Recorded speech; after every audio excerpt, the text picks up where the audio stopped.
King Solomon's Mines by H. Rider Haggard. Chapter 7. Solomon's Road.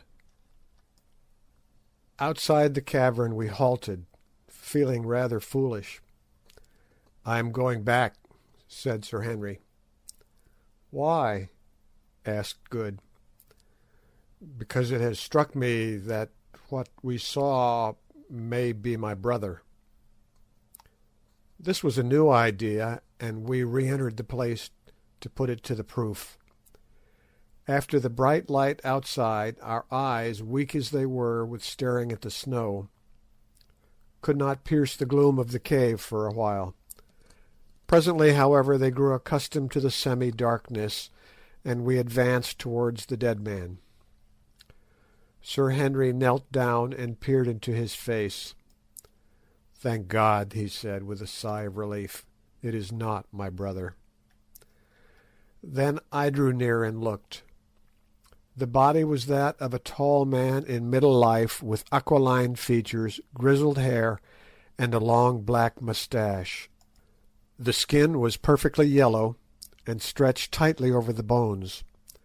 Its clothing, with the exception of what seemed to be the remains of a woollen pair of hose, had been removed, leaving the skeleton-like frame naked. Round the neck of the corpse, which was frozen perfectly stiff, hung a yellow ivory crucifix.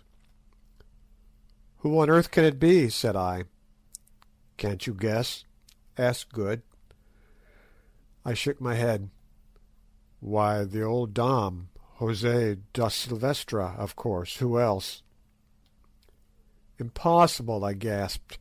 "He died 300 years ago." "And what is there to prevent him from lasting for 3,000 years in this atmosphere, I should like to know?" asked Good.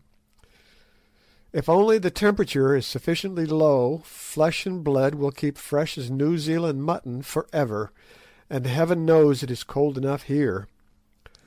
The sun never gets in here, no animal comes here to tear or destroy. No doubt his slave, of whom he speaks on the writing, took off his clothes and left him. He could not have buried him alone. Look," he went on, stooping down to pick up a queerly shaped bone scraped at the end into a sharp point. "Here is the cleft bone that Silvestra used to draw the map with." We gazed for a moment astonished, forgetting our own miseries in this extraordinary, and as it seemed to us, semi-miraculous sight. "Ay," said Sir Henry, "and this is where he got his ink from," and he pointed to a small wound on the Dom's left arm. "Did ever man see such a thing before?" There was no longer any doubt about the matter, which for my own part, I confess, perfectly appalled me. There he sat, the dead man, whose directions, written some 10 generations ago, had led us to this spot. Here in my own hand was the rude pen with which he had written them, and about his neck hung the crucifix that his dying lips had kissed. Gazing at him, my imagination could reconstruct the last scene of the drama, the traveller dying of cold and starvation, yet striving to convey to the world the great secret which he had discovered, the awful loneliness of his death, of which the evidence sat before us. It even seemed to me that I could trace in his strongly marked features a likeness to those of my poor friend Silvestra, his descendant, who had died 20 years before in my arms. But perhaps that was fancy. At any rate, there he sat, a sad memento of the fate that so often overtakes those who would penetrate into the unknown. And there, doubtless, he will still sit, crowned with the dread majesty of death, for centuries yet unborn, to startle the eyes of wanderers like ourselves, if ever any such should come again to invade his loneliness. The thing overpowered us, already almost perished as we were with cold and hunger. "Let us go," said Sir Henry in a low voice. Stay, we will give him a companion." And lifting up the dead body of the Hottentot Ventvogel, he placed it near to that of the old Dom. Then he stooped, and with a jerk broke the rotten string of the crucifix which hung round Da Silvestra's neck, for his fingers were too cold to attempt to unfasten it. I believe that he has it still. I took the bone pen, and it is before me as I write. Sometimes I use it to sign my name. Then, leaving these two, the proud white man of a past age and the poor Hottentot, to keep their eternal vigil in the midst of the eternal snows, we crept out of the cave into the welcome sunshine and resumed our path, wondering in our hearts how many hours it would be before we were even as they are. When we had walked about half a mile, we came to the edge of the plateau, for the nipple of the mountain does not rise out of its exact centre, though from the desert side it had seemed to do so. What lay below us we could not see, for the landscape was wreathed in billows of morning fog. Presently, however, the higher layers of mist cleared a little, and revealed, at the end of a large slope of snow, a patch of green grass, some 500 yards beneath us, through which a stream was running. Nor was this all. By the stream, basking in the bright sun, stood and lay a group of from 10 to 15 large antelopes. At that distance we could not see of what species. The sight filled us with unreasoning joy. If only we could get it, there was food in plenty. But the question was how to do so. The beasts were fully 600 yards off, a very long shot, and one not to be depended on when our lives hung on the results. Rapidly we discussed the advisability of trying to stalk the game, but in the end dismissed it reluctantly. To begin with, the wind was not favourable, and further, we must certainly be perceived, however careful we were, against the blinding background of snow which we should be obliged to traverse. "Well, we must have a try from where we are," said Sir Henry. "Which shall it be, Quatermain, the repeating rifles or the expresses?" Here again was a question. The Winchester repeaters, of which we had two, Umbopa carrying poor Ventvogels as well as his own, were sighted up to 1,000 yards, whereas the expresses were only sighted to 350, beyond which shooting with them was more or less guesswork. On the other hand, if they did hit, the express bullets, being expanding, were much more likely to bring the game down. It was a knotty point, but I made up my mind that we must risk it and use the expresses. "Let each of us take the buck opposite to him. Aim well at the point of the shoulder and high up," said I, "and Umbopa, do you give the word, so that we may all fire together." Then came a pause, each of us aiming his level best, as indeed a man is likely to do when he knows that life itself depends upon the shot. "Fire," said Umbopa in Zulu, and at almost the same instant the three rifles rang out loudly. 3 clouds of smoke hung for a moment before us, and 100 echoes went flying over the silent snow. Presently the smoke cleared and revealed, oh joy, a great buck lying on its back and kicking furiously in its death agony. We gave a yell of triumph. We were saved. We should not starve. Weak as we were, we rushed down the intervening slope of snow, and in 10 minutes from the time of shooting, that animal's heart and liver were lying before us. But now a new difficulty arose. We had no fuel, and therefore could make no fire to cook them. We gazed at each other in dismay. "Starving men should not be fanciful," said Good. "We must eat raw meat." There was no other way out of the dilemma, and our gnawing hunger made the proposition less distasteful than it would otherwise have been. So we took the heart and liver and buried them for a few minutes in a patch of snow to cool them. Then we washed them in the ice-cold water of the stream, and lastly ate them greedily. It sounds horrible enough, but honestly I never tasted anything so good as that raw meat. In a quarter of an hour we were changed men. Our life and vigour came back to us, our feeble pulses grew strong again, and the blood went coursing through our veins. But mindful of the results of overfeeding on starved stomachs, we were careful not to eat too much, stopping whilst we were still hungry. "Thank heavens," said Sir Henry, "that brute has saved our lives.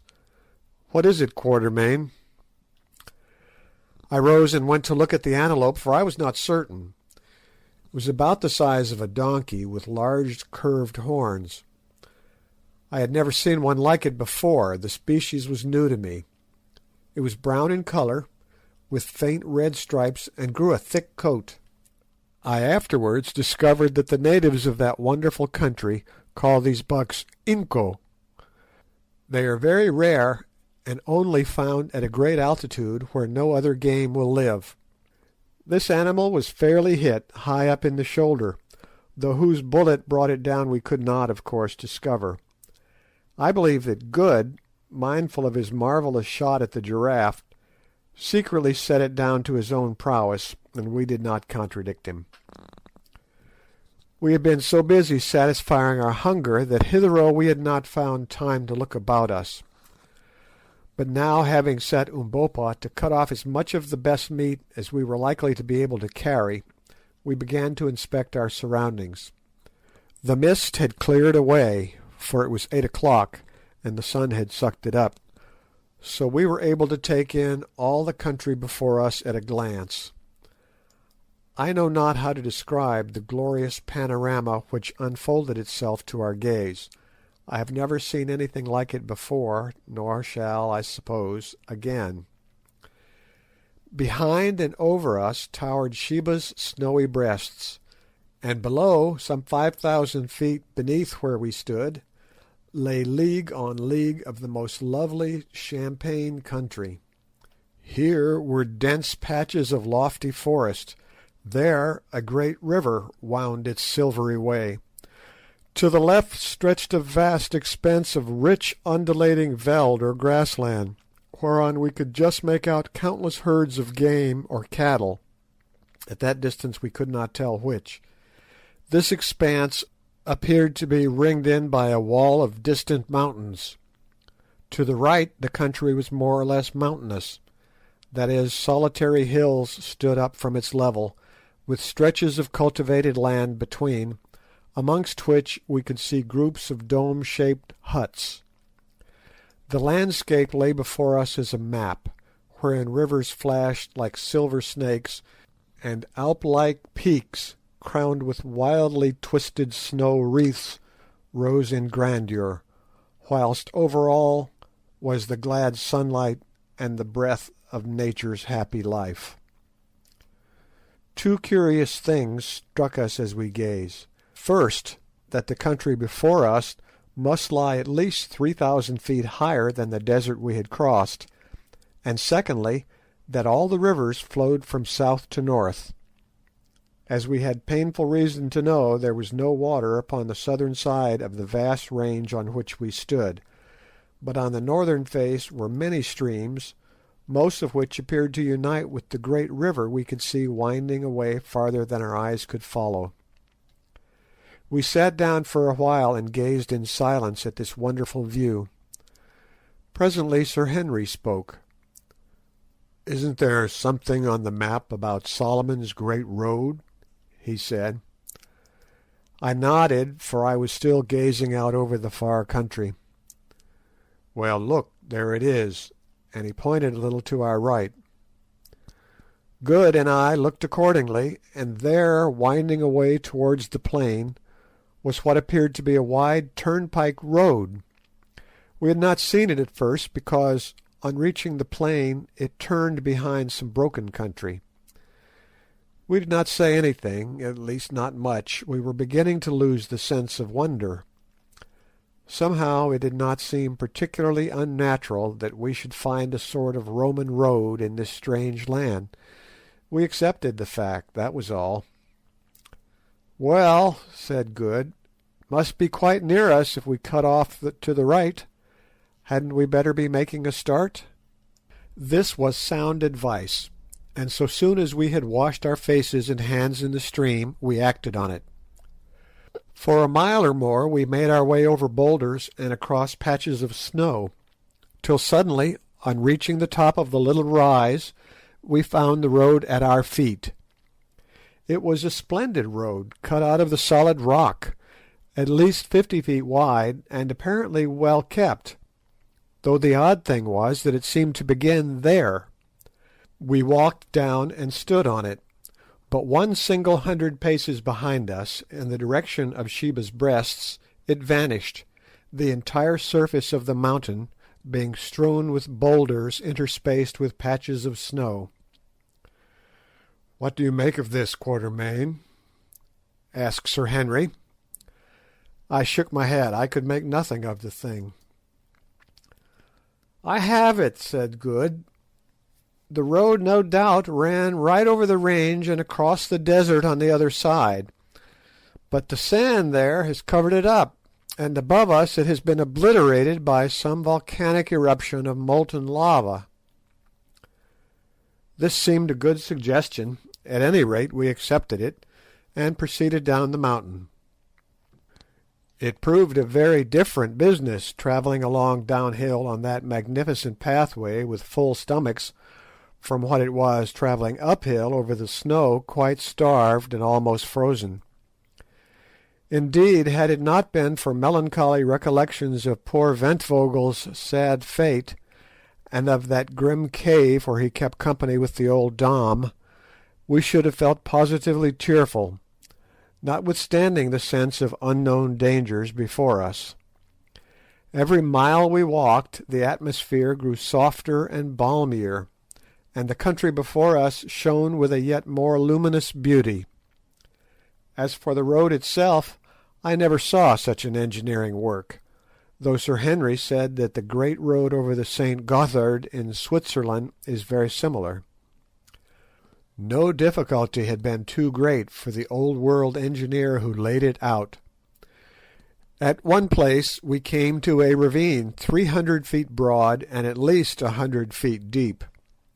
This vast gulf was actually filled in with huge blocks of dressed stone, having arches pierced through them at the bottom for a waterway, over which the road went on sublimely.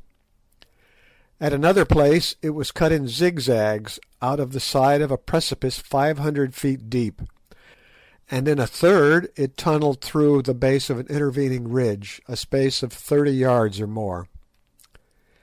Here we noticed that the sides of the tunnel were covered with quaint sculptures, mostly of mailed figures driving in chariots.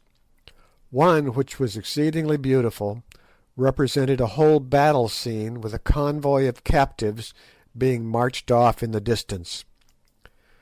"Well," said Sir Henry, after inspecting this ancient work of art, "it is very well to call this Solomon's Road, but my humble opinion is that the Egyptians had been here before Solomon's people ever set a foot on it.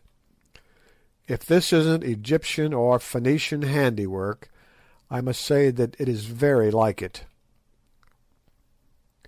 By midday we had advanced sufficiently down the mountain to search the region where wood was to be met with.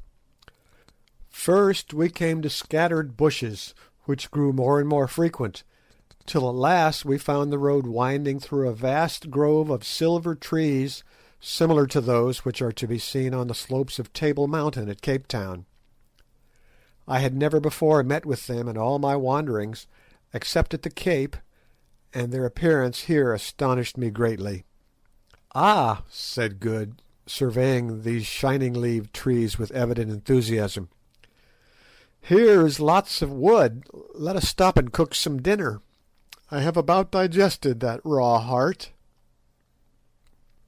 Nobody objected to this, so leaving the road we made our way to a stream which was babbling away not far off, and soon had a goodly fire of dry boughs blazing. Cutting off some substantial hunks from the flesh of the inco which we had brought with us, we proceeded to toast them on the end of sharp sticks, as one sees the Kafirs do, and ate them with relish. After filling ourselves, we lit our pipes and gave ourselves up to enjoyment that, compared with the hardships we had recently undergone, seemed almost heavenly. The brook, of which the banks were clothed with dense masses of a gigantic species of maidenhair fern, interspersed with feathery tufts of wild asparagus, sung merrily at our side. The soft air murmured through the leaves of the silver trees, doves cooed around, and bright-winged birds flashed like living gems from bough to bough. It was a paradise. The magic of the place, combined with an overwhelming sense of dangers left behind, and of the promised land reached at last, seemed to charm us into silence. Sir Henry and Umbopa sat conversing in a mixture of broken English and kitchen Zulu in a low voice, but earnestly enough, and I lay with my eyes half shut upon that fragrant bed of fern and watched them. Presently I missed Good, and I looked to see what had become of him. Soon I observed him sitting by the bank of the stream in which he had been bathing. He had nothing on but his flannel shirt, and his natural habits of extreme neatness having reasserted themselves, he was actively employed in making a most elaborate toilet. He had washed his gutta percha collar, had thoroughly shaken out his trousers, coat and waistcoat, and was now folding them up neatly till he was ready to put them on, shaking his head sadly as he scanned the numerous rents and tears in them, which naturally had resulted from our frightful journey. Then he took his boots, scrubbed them with a handful of fern, and finally rubbed them over with a piece of fat which he had carefully saved from the inco meat, till they looked, comparatively speaking, respectable. Having inspected them judiciously through his eyeglass, he put the boots on and began a fresh operation. From a little bag that he carried he produced a pocket-comb in which was fixed a tiny looking-glass, and in this he surveyed himself. Apparently he was not satisfied, for he proceeded to do his hair with great care. Then came a pause while he again contemplated the effect. Still it was not satisfactory. He felt his chin, on which the accumulated scrub of a 10 days' beard was flourishing. Surely, thought I, he is not going to try to shave, but so it was. Taking the piece of fat with which he had greased his boots, Good washed it thoroughly in the stream. Then, diving again into the bag, he brought out a little pocket razor with a guard to it, such as are bought by people who are afraid of cutting themselves, or by those about to undertake a sea voyage. Then he rubbed his face and chin vigorously with the fat and began. Evidently it proved a painful process, for he groaned very much over it, and I was convulsed with inward laughter as I watched him struggling with that stubbly beard. It seems so very odd that a man should take the trouble to shave himself with a piece of fat in such a place and in our circumstances. At last he succeeded in getting the hair off the right side of his face and chin, when suddenly I, who was watching, became conscious of a flash of light that passed just by his head. Good sprang up with a profane exclamation. If it had not been a safety razor he would certainly have cut his throat, and so did I, without the exclamation, and this was what I saw. Standing not more than 20 paces from where I was, and 10 from Good, were a group of men. They were very tall and copper-coloured, and some of them wore great plumes of black feathers and short cloaks of leopard skins. This was all I noticed at the moment.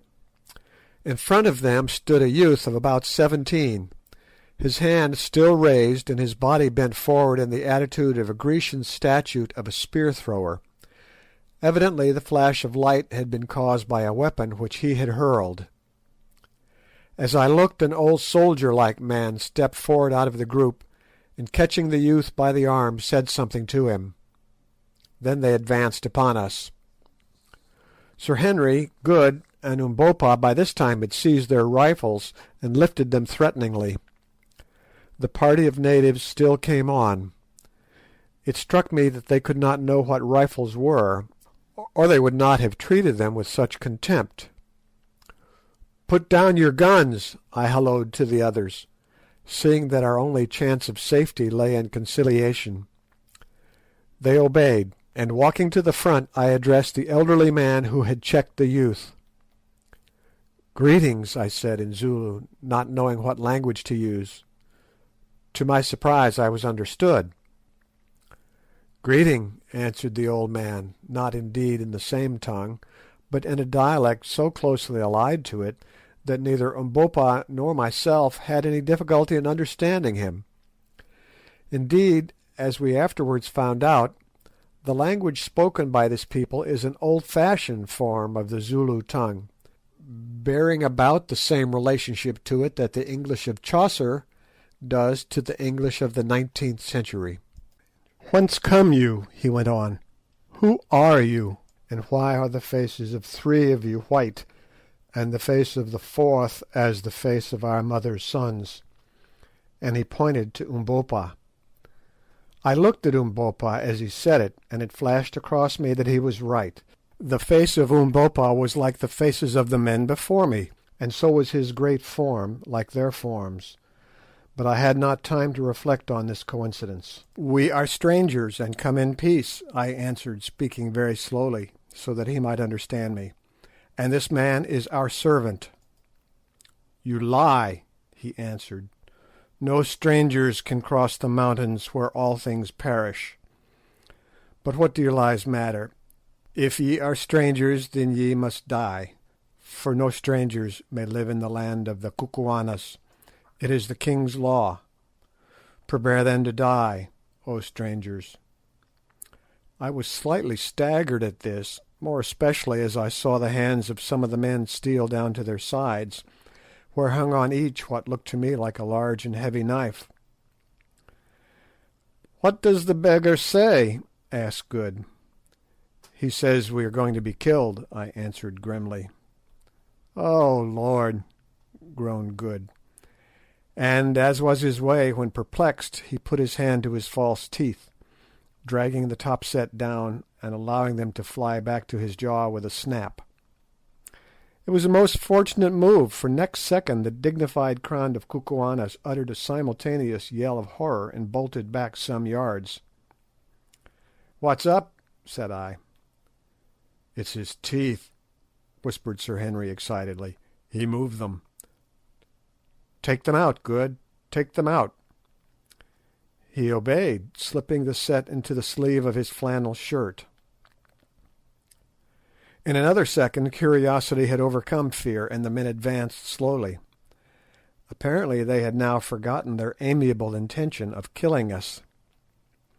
"How is it, O strangers," asked the old man solemnly, "that this fat man," pointing to Good, who was clad in nothing but boots and a flannel shirt, and had only half finished his shaving, "whose body is clothed and whose legs are bare, who grows hair on one side of his sickly face and not on the other, and who wears one shining and transparent eye, how is it, I ask, that he has teeth which move of themselves, coming away from the jaws and returning of their own will?"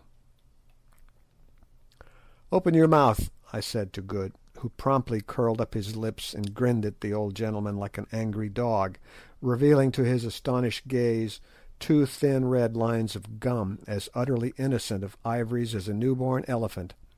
The audience gasped. "Where are his teeth?" they shouted. "With our eyes we saw them." Turning his head slowly and with a gesture of ineffable contempt, Good swept his hand across his mouth. Then he grinned again, and lo! there were two rows of lovely teeth. Now the young man who had flung the knife threw himself down on the grass and gave vent to a prolonged howl of terror, and as for the old gentleman, his knees knocked together with fear. "I see that ye are spirits," he said falteringly. "Did ever man born of woman have hair on one side of his face and not on the other, or a round and transparent eye, or teeth which moved and melted away and grew again? Pardon us, O my lords." Here was luck indeed, and needless to say I jumped at the chance. "It is granted," I said with an imperial smile. Nay, ye shall know the truth. We come from another world, though we are men such as ye. We come, I went on, from the biggest star that shines at night. Oh, oh! groaned the chorus of astonished aborigines. Yes, I went on, we do indeed, and again I smiled benignly as I uttered that amazing lie. We come to stay with you a little while, and to bless you by our sojourn. Ye will see, O friends, that I have prepared myself for this visit by the learning of your language. It is so, said the chorus. Only, my lord, put in the old gentleman, thou hast learned it very badly. I cast an indignant glance at him, and he quailed. Now, friends, I continued, ye might think that after so long a journey we should find it in our hearts to avenge such a reception, mayhap to strike cold in death the imperious hand that in short threw a knife at the head of him whose teeth come and go. Spare him, my lords, said the old man in supplication. He is the king's son, and I am his uncle. If anything befalls him, his blood will be required at my hands. Yes, that is certainly so, put in the young man with great emphasis. Ye may perhaps doubt our power to avenge, I went on, heedless of this byplay. Stay, I will show you. Here, thou dog and slave, addressing Umbopa in a savage tone, give me the magic tube that speaks, and I tipped a wink towards my express rifle. Umbopa rose to the occasion, and with something as nearly resembling a grin as I have ever seen on his dignified face, he handed me the gun. It is here, O Lord of Lords, he said, with a deep obeisance. Now, just before I had asked for the rifle, I had perceived a little klipspringer antelope standing on a mass of rock about 70 yards away, and determined to risk the shot. You see that buck? I said, pointing the animal out to the party before me. Tell me, is it possible for man born of woman to kill it from here with a noise? It is not possible, my lord, answered the old man. Yet shall I kill it, I said quietly. The old man smiled. That my lord cannot do, he answered. I raised the rifle and covered the buck. It was a small animal, and one which a man might well be excused for missing, but I knew that it would not do to miss. I drew a deep breath and slowly pressed on the trigger. The buck stood still as a stone. Bang! Thud! The antelope sprang into the air and fell on the rock dead as a doornail. A groan of simultaneous terror burst from the group before us. If you want meat, I remarked coolly, go fetch that buck.